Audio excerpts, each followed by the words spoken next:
Okay, everybody, here we go for kind of step 2 of dimensioning, laying out drawings. Just a reminder to everybody that basically keep practicing parts, make sure you're getting good part model geometry skills, and then because I'm gone this week, let's go ahead and at least introduce this idea of laying out the drawings.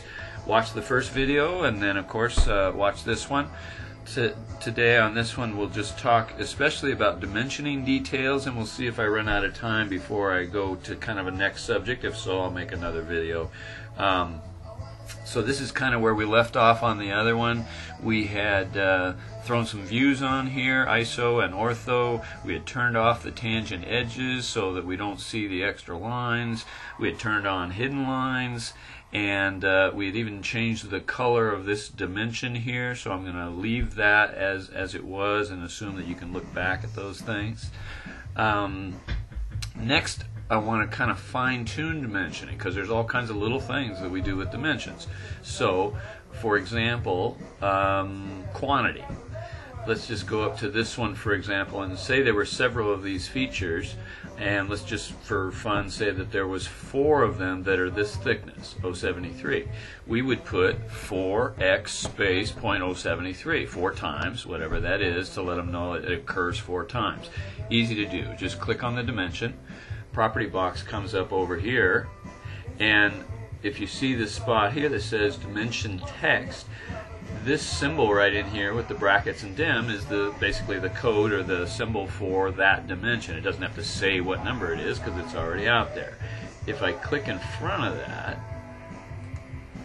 say 2, and make sure it's a capital X, space, notice that it shows up out here exactly as we want it, 2 times 0.73. Say OK.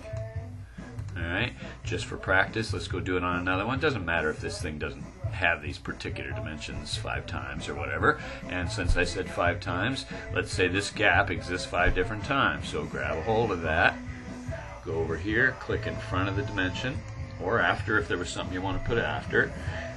2, capital X, space, shows up right.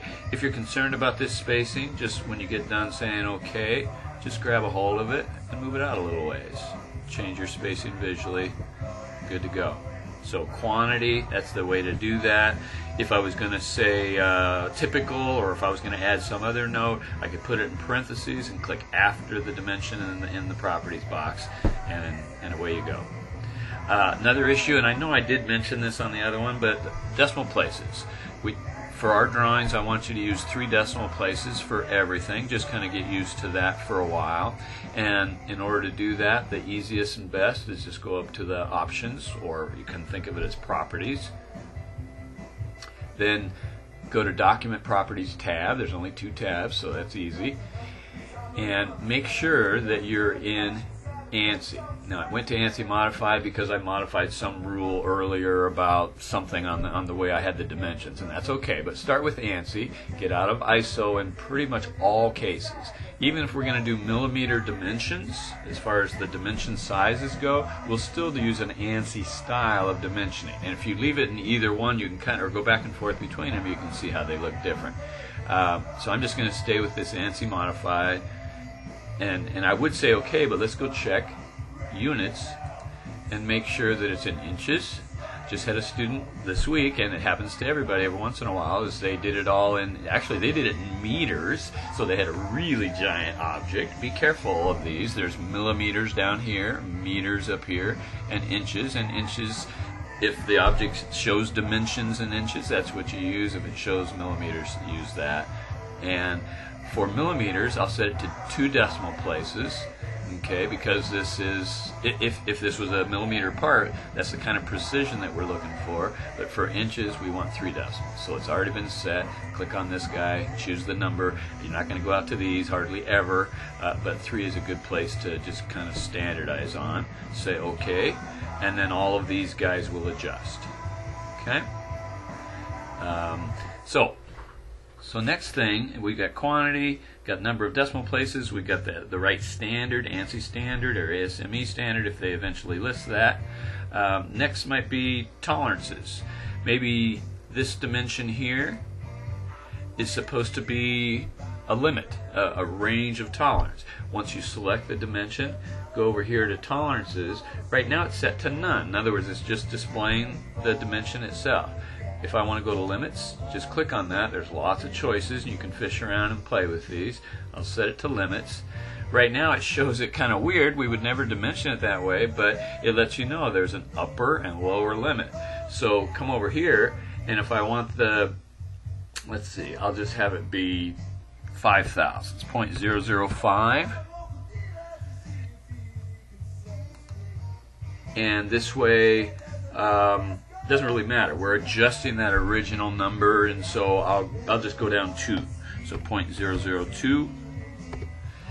And it gives us the range that we're going to accept the size of this dimension. Then I say OK. Keep in mind that when we're first drawing these drawings in some of your classes, you don't even know the function of the part, so the idea of speccing what the tolerance is kind of sci-fi almost. You're kind of making some wild guess or what looks good or whatever. I think it's good to practice.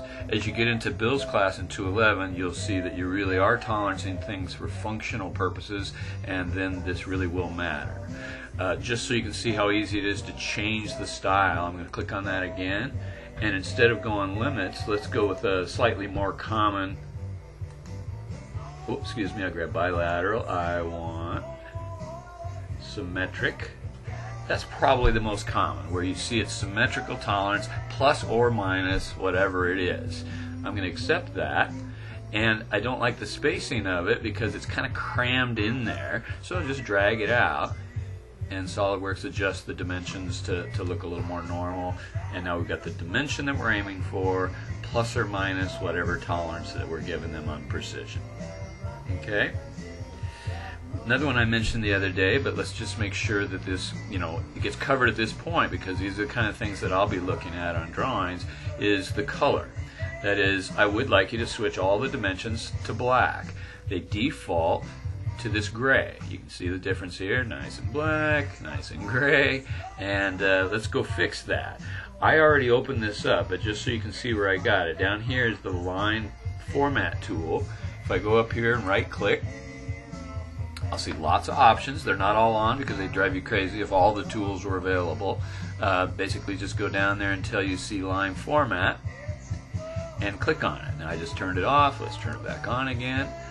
Line format tool on. It'll default down to that bottom corner. You can of course drag it wherever you want. All I want to change is the color, so I'll just change these just so you can get the sense of it. I'm just selecting them, then I'm going over here to color in that tool, and it's defaulting to that gray. Uncheck default and just pick black, and you can pick black down here or black up there, it doesn't matter. Say OK, and just click off of it and you'll see that it has been changed to black.